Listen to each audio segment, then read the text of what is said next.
Thank you, Mike. Great to be here. I am the Chief Customer Officer at Telenav. We're one of the leading software suppliers in the connected car space. Currently, we offer connected navigation for General Motors and Ford globally, and Toyota in North America, as well as several other automotive OEMs. So I've been involved in this navigation space, the connected car space, now for more than 14 years at Telenav. And certainly as the cars have become connected, and as we move towards self-driving, we've been looking at not just having navigation for the human driver, but how do we make navigation available for the autonomous vehicles? Okay, perfect. So yeah, everybody's autonomous is like the dream at this point in time anyway. And I know there's different levels. We want to focus on level 5. So can you define what level 5 autonomous driving is? Yeah, so I think level 5 has a slightly different meaning to everybody. For me, level 5 autonomous driving means I can get in my car, I can take a nap, and I wake up and I'm at my destination, whether it's 10 miles away or whether it's a 400-mile trip. I go to sleep in DC and I wake up in New York, or vice versa, and it'll navigate on highways, on small roads, even on areas under construction, inclement weather, all of those things. That is level 5. Okay, yeah, I mean that sounds wonderful, and I can't wait to see it. And you and I are both, we've been around for a while. I think we were both born in were you born? I can't. 1970s when I was born. I'm already 50. I think you're almost 50. Almost. I was born in 71. So yes. So I've reached the age of wisdom, right? You're almost there, although you're probably wiser than I am in this category, I would say. So we've seen it all. I couldn't even imagine this stuff when I was young, but it's here and people are talking about it. One of the things you hear all the time, because I own a Tesla, is Elon Musk talking about this. So what kind of a time frame are we looking at? And are his timelines at all accurate? Well, so I think Tesla is a fantastic car, and Elon is certainly one of the visionaries in our space. But I think there is also a concern that sometimes you get too over aggressive. My biggest issue with Tesla is the fact that they call their semi-autonomous driving autopilot, which makes people think it's like an airplane that flies, and you put it on autopilot and it can fly by itself. Correct. While the technology isn't there. And I think the timelines that Elon has provided around Tesla, I believe it was supposed to be level 5 autonomous last August. So it hasn't happened. Yeah, I think you pushed it off to the end of this year, but still, even the end of this year seems like it's too soon. Yeah. So sometimes it all depends on your definition of level 5. So my definition of level 5 that I just gave, definitely not happening this year. And I'm not sure if it happens in our lifetime, where you could truly have an autonomous car that could navigate anywhere freely, regardless of road conditions, the type of environment, whether it's urban or highway, can handle everything.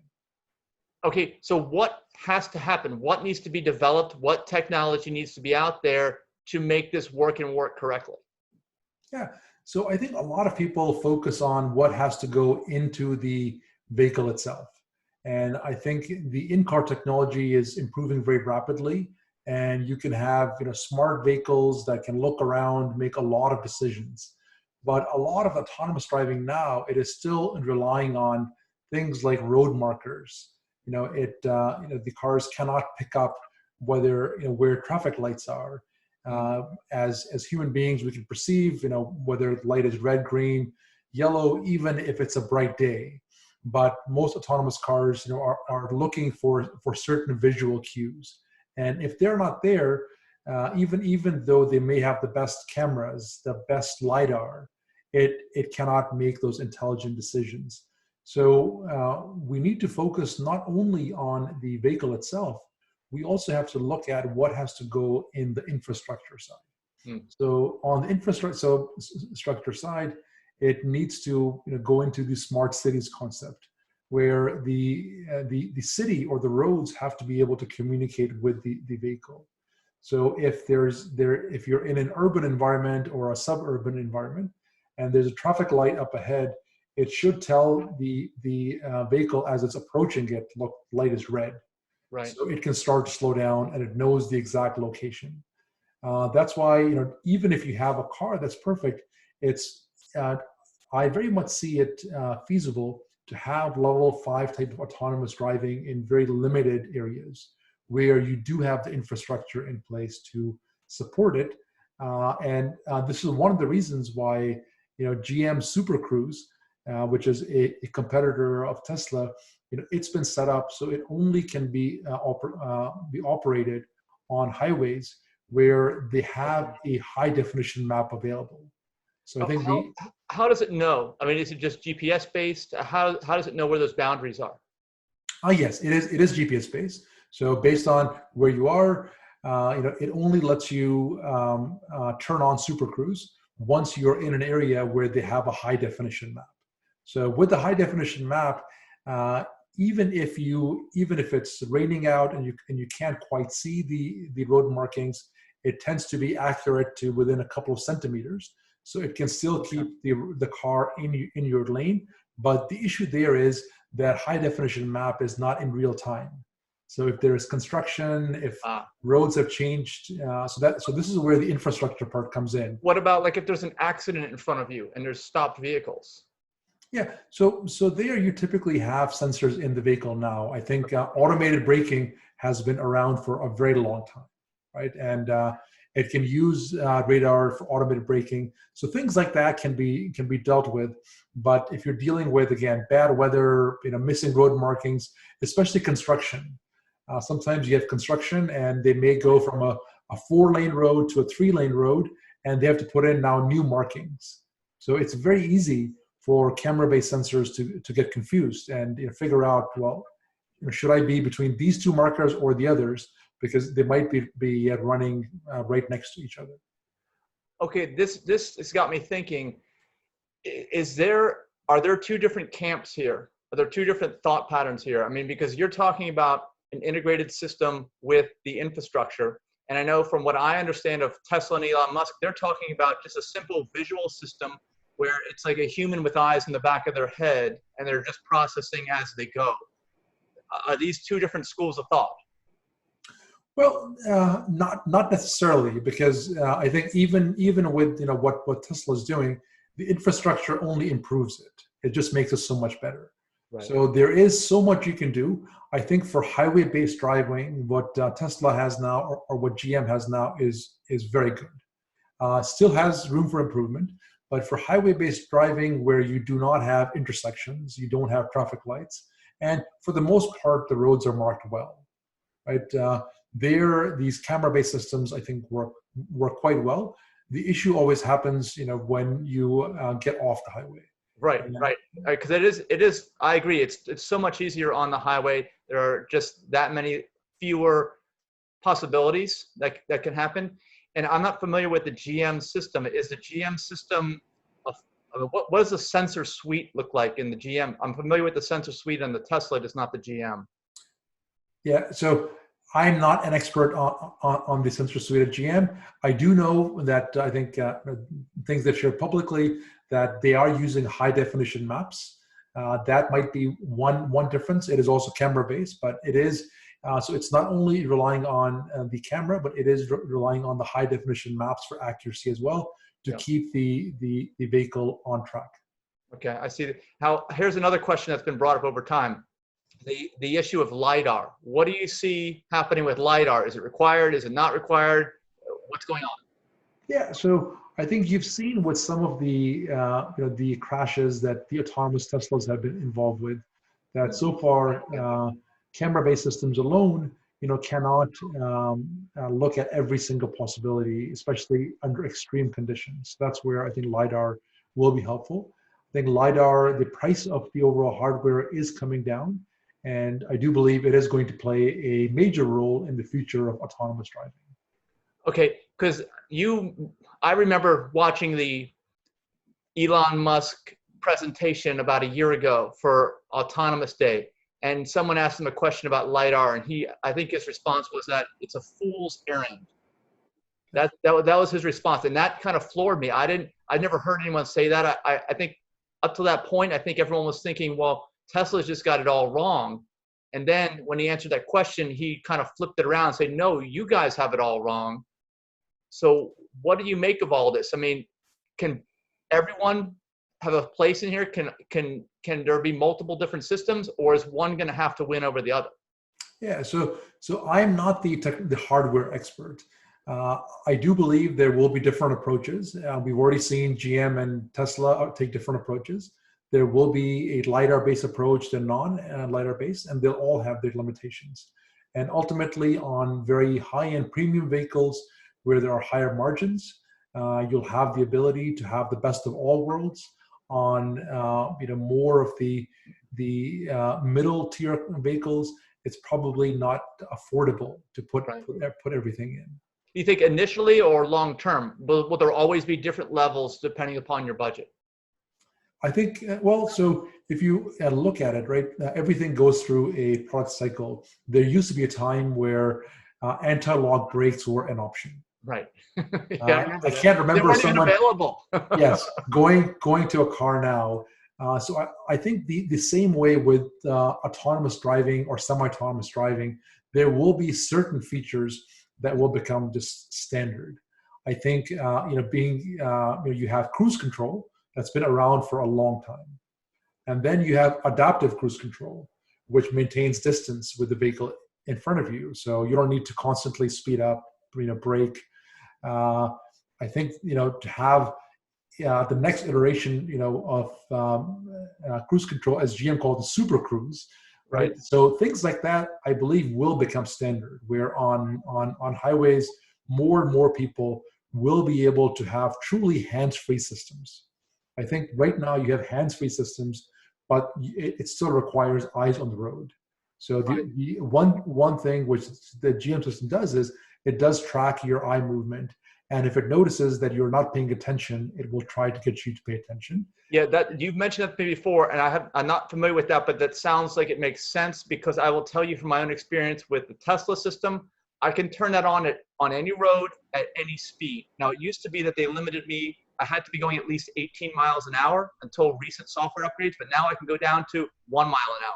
Yes. And I can do it on anywhere, which surprises me, because that's why I asked you about the GPS location with the GM system, because it would seem to me that they would know where I am and they would know whether it's safe or not, but they still allow me to turn the system on, and I can tell you there's been all kinds of weird stuff that have happened on certain roads, but I've been there to control the car.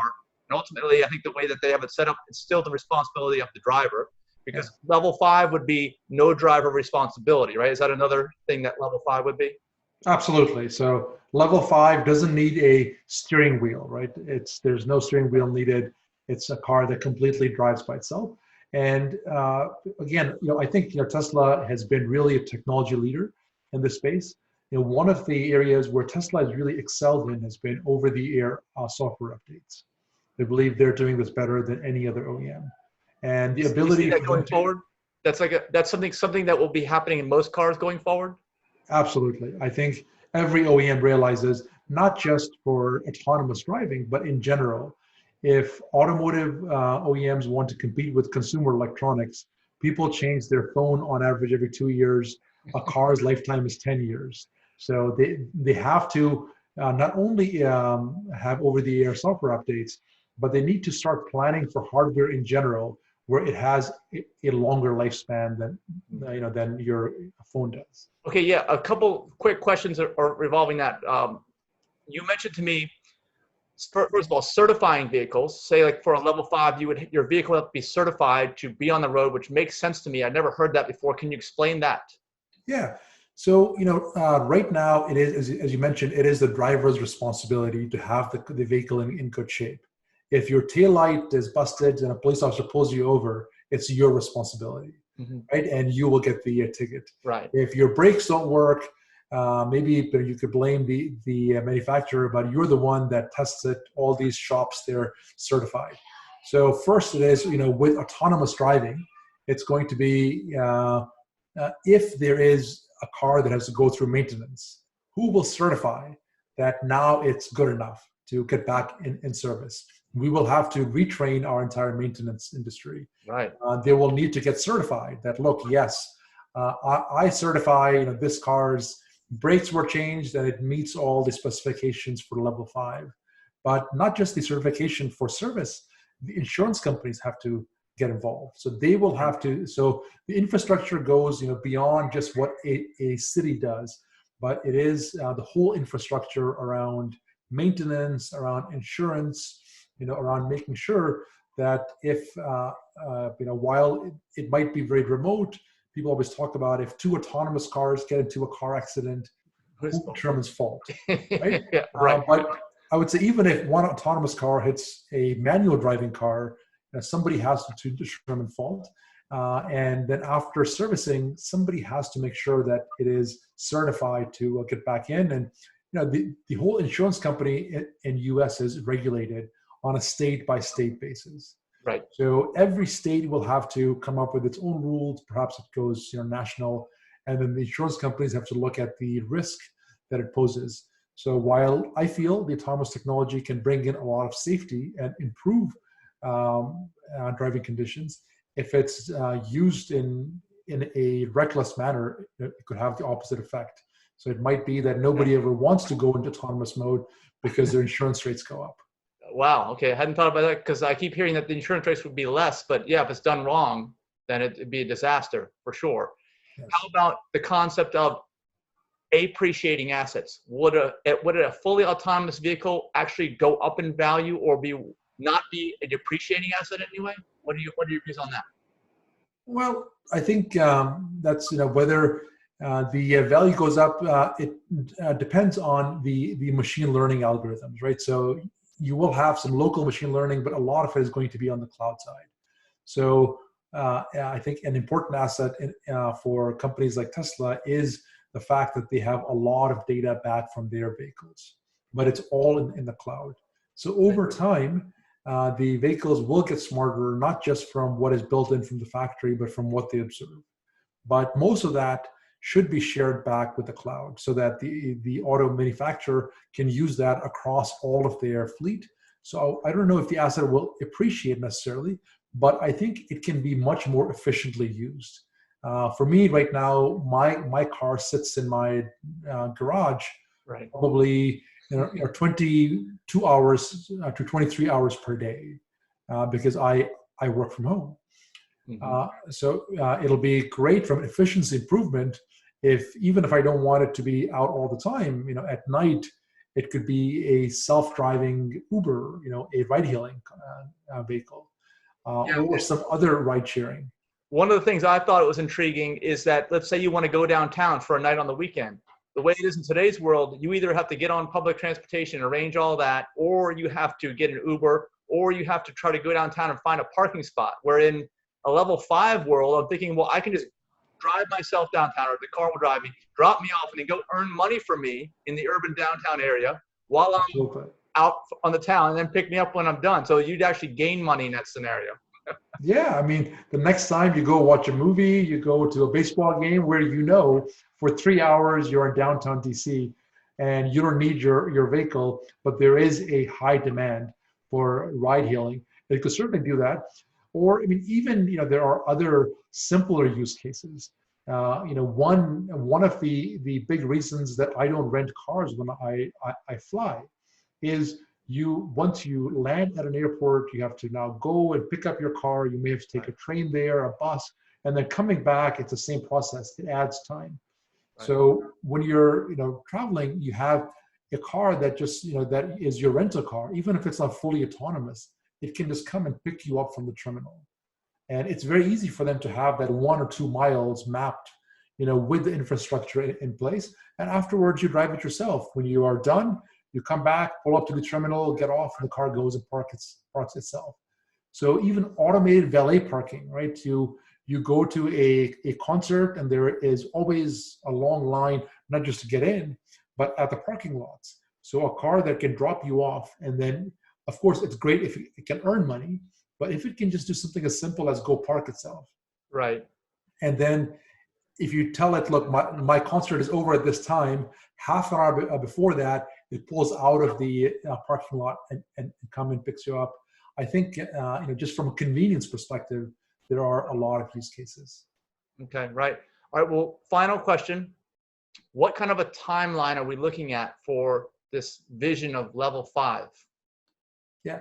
So my vision of level 5, where you could get in a driverless vehicle that could go anywhere in, let's say, the continental U.S., I think is probably not happening in my lifetime.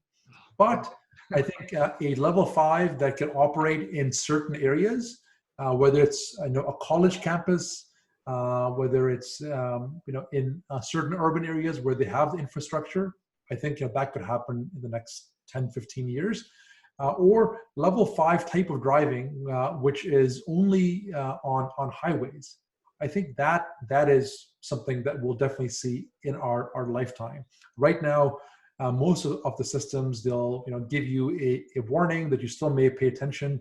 So being able to get on a highway and actually take not just your hands off the wheel, but take your eyes off the road, I think that is the next big thing, right? Where How far out? How far out is that? I think we could probably get there in the next 10 years. All right. Okay, well, I don't know if my car will even be around then, but maybe the next car will have something. Okay. Yes. Well, thank you, Hassan from Telenav, and I hope that we can have more discussions as this technology develops and people become more aware of it and more curious. They're going to want to hear more details. So, well, thanks so much for your knowledge and sharing with us. Thank you, Mike.